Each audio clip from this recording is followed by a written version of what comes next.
Life of Galileo Galilei 2012 question. Life of Galileo by Brecht puts the heroic and sublime next to the comic and mundane. Mundane का mean दुनियावी, worldliness. Question में 4 important topics हैं. Heroic, इस drama में कोई heroic M मौजूद है. Better hero Galileo की सूरत में मौजूद है. सबलाइम, ड्रामा ज्यादा उम्दा है. नेक्स्ट टू कॉमिक, इसमें कॉमिक एलिमेंट्स मौजूद हैं, जैसा कि first scene of Galileo scientist वो नहा रहा है और at the same time Andrea कहता है कि मिल्कमैन हमारे घर के गिर्द चक्कर लगाना शुरू कर देगा. ओके, ऐसे जैसे जमीन जो है वो राउंड कर रही है, जमीन जैसे सूरज के गिर्द चक्कर लगाती है. और फिर एंड्रिया अपनी मादर को चेयर में बिठाकर वैसे जमीन बनाकर चक्कर लगवा रहा होता है तो माँ उसकी गिर जाती है. तो ये कॉमिक एलिमेंट मौजूद है, आगे भी कहीं मौजूद होंगे. मंडीन, और यहाँ पर वर्ल्डलीनेस की बात की गई है, दुनिया में तरक्की की बात की गई है. नेक्स्ट का मतलब ये भी हो सकता है कि पहले जो कॉमिक ड्रामाज आए हैं जैसे ऑस्कर वाइल्ड का बीइंग अर्नेस्ट और हेडा गाबलर जो कि वर्ल्डलीनेस पर ड्रामा है, वो डोमेस्टिक साइकी पर है, तो पहले आने वाले ड्रामाज से ये ड्रामा ज्यादा अच्छा है. The next question is life of Galileo Galilei question 2. In 2015, is Galileo a tragic protagonist? Protagonist mean hero. क्या गैलीलियो गैलीली ट्रेजिक हीरो है? इस क्वेश्चन का आंसर 3 पार्ट्स में है. पार्ट 1, रजिस्टर के पहले पेज पर लिखेंगे पार्ट 1. पार्ट 1 के सामने लिखिए Galileo is a hero. Galileo is a hero. Next page पर चलें. नेक्स्ट पेज पर पार्ट 2. पार्ट 2 में लिखेंगे नॉट अ ट्रेजिक हीरो, यानी गैलीलियो गैलीली ट्रेजिक हीरो नहीं है. नेक्स्ट पेज पर जाएंगे और टॉप पर टाइटल देंगे part 3 tragic hero hyphen with new meaning of tragedy. Part 3 tragic hero hyphen with new meaning of tragedy.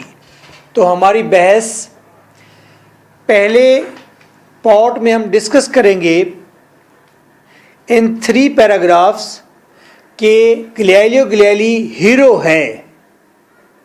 Then part 2 में हम ये डिस्कस करेंगे हीरो है but he is not a tragic hero.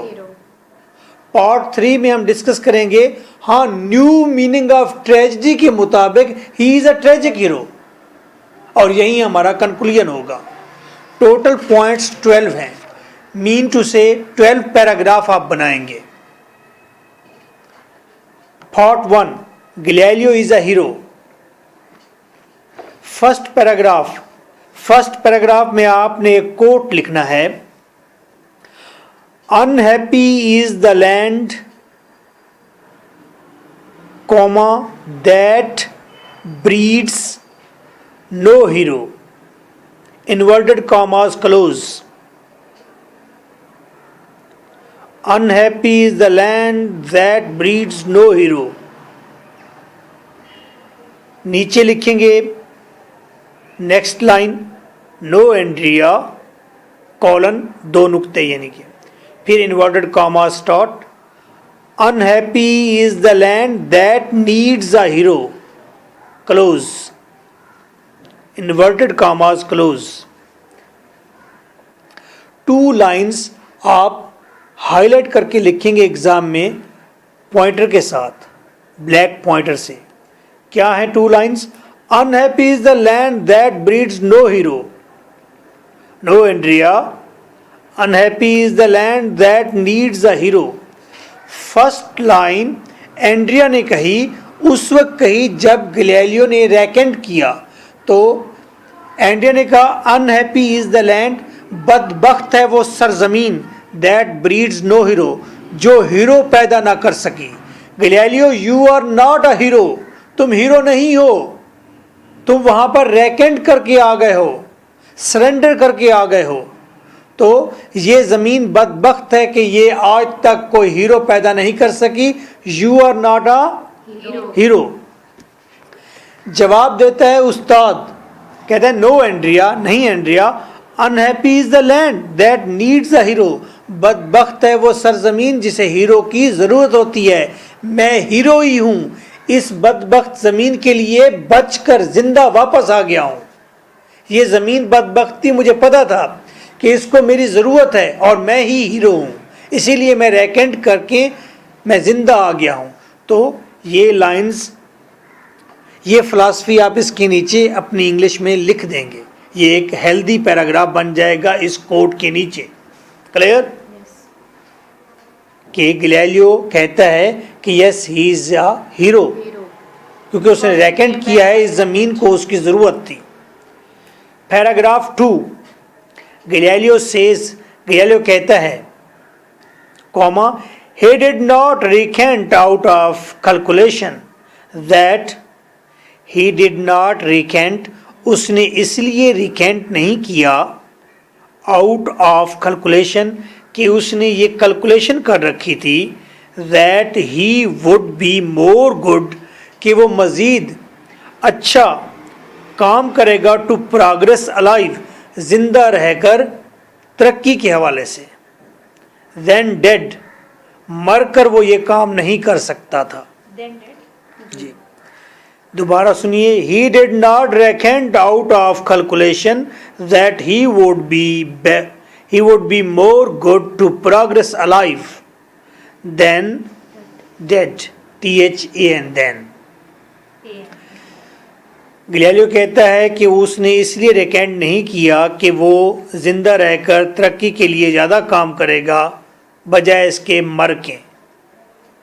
ऐसी बात नहीं है, वो कहता है मैं इसलिए रेकेंट करके नहीं आया कि मैं जिंदा रहकर काम करूंगा तरक्की के लिए, बल्कि he was just a covered, वो कहते हैं मैं डर गया था, मैं डर गया था। बड़े बड़े बहादुर चूहे से डर जाते हैं। बड़ा साइंटिस्ट है, जब उसने वहां पर वेपन्स देखे, इंस्ट्रूमेंट देखे पनिशमेंट के, तो वो डर गया, वो कहते हैं मैं डर गया था। ओके, जिस तरह आपका उस्ताद चिड़िया से डर जाता हूं मैं। कोई बात नहीं, हो जाता है कभी कभी। 3, पैराग्राफ 3। तो इसका मतलब ये हुआ, पैराग्राफ नंबर 2 का कंक्लूजन ये निकला कि ही इज अ हीरो, और हीरो के अंदर ये फलाह है, वो उन टूल्स से, इंस्ट्रूमेंट से डर गया है।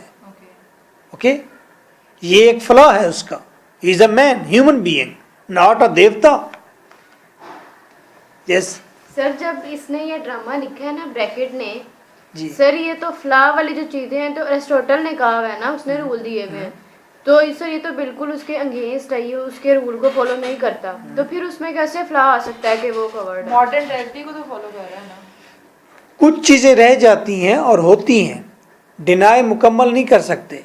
अब आप कल ये कहेंगे कि अरिस्टोटल ने रिटन फॉर्म में ड्रामा की बात की थी, तो ये ड्रामा मॉडर्न जो है ये रिटन में भी ना हो। मॉडर्न फॉर्म है ना उसकी। नहीं, कुछ ना कुछ तो होगा, चीज़ें सेम भी होंगी कुछ ना कुछ, maybe. Paragraph 3, his after recant work, जब वो नज़रबंद हो गया, कैप्टिविटी में चला गया, उस रूम में बैठकर उसने जो काम किया, शोज दैट, ये काम ये शो करता है, वी डोंट नीड हीरोज, हमें गैलेंट हीरोज की ज़रूरत नहीं है, हाइफन वी नीड प्रोग्रेस, हमें प्रोग्रेस की ज़रूरत है, हमें दबंग हीरोज़ की ज़रूरत नहीं है, हमें प्रोग्रेस की ज़रूरत है। तो गो के गैलीलियो गैलीली ने रिकेंट किया, लेकिन उसने काम किया उसके बाद, तो प्रोग्रेस हुई, तो उस प्रोग्रेस की हमें ज़रूरत थी, तो then he is a hero. चाहे वो डर गया, लेकिन वो फिर भी हीरो है, क्योंकि प्रोग्रेस तो हुई उसकी वजह से। किसी और के आइडिया को लेकर अरिस्टोटल ने साइंस में कहा था गोबर से बिच्छू पैदा होते हैं। मैंने अपने उस्ताद से सवाल किया, मैंने कहा कि अरिस्टोटल ने झूठ बोला था, रेडी ने तजर्बात करके उसे गलत साबित कर दिया। उन्होंने कहा अरिस्टोटल फिर भी इम्पॉर्टेंट है। मैंने कहा वो क्यों? उन्होंने कहा अगर वो ये गलत बात ना करता तो रेडी तजर्बा कैसे करता? मजबूर कैसे होता है? Okay, part 2। इस पार्ट 2 में हम ये प्रूव करेंगे Galileo Galilei is not a tragic hero. Paragraph 4 बनेगा एग्जाम में। Bracket wants progress plus wisdom, not catharsis in audience. आप पैराग्राफ में बताएंगे ब्रैकेट का विजन ये है कि प्रोग्रेस हो माशरे में, विजडम आए लोगों में, ऑडियंस में, ऑडियंस रोने ना बैठ जाएं। तो इस लिहाज से देखा जाए तो अरिस्टोटलियन पॉइंट ऑफ व्यू से तो ये ट्रेजिक हीरो नहीं है फिर, क्योंकि इस पर हमने पिटी एंड फेयर जो नहीं किया। ऑडियंस बजाय रोने के वो तो थिंकर बन गए, वो अपनी कमर कुर्सी के साथ लगाकर सिगरेट पीते हुए सोचने लग गए। 5 paragraph. Recant of hero is triumph of reason. जब हीरो रेकेंट करता है तो दर हकीकत वो अकल की जीत है, इमोशंस की हार है। जी, ये मजे की लाइन है। ठीक है, जज्बाती नहीं होना, अकल की जीत है। तो इसका मतलब है Galileo Galilei is a hero, उसने अकल का इस्तेमाल किया। 5 है recant of hero is triumph of reason, it's mean hero. 6 common man Galileo Galilei is a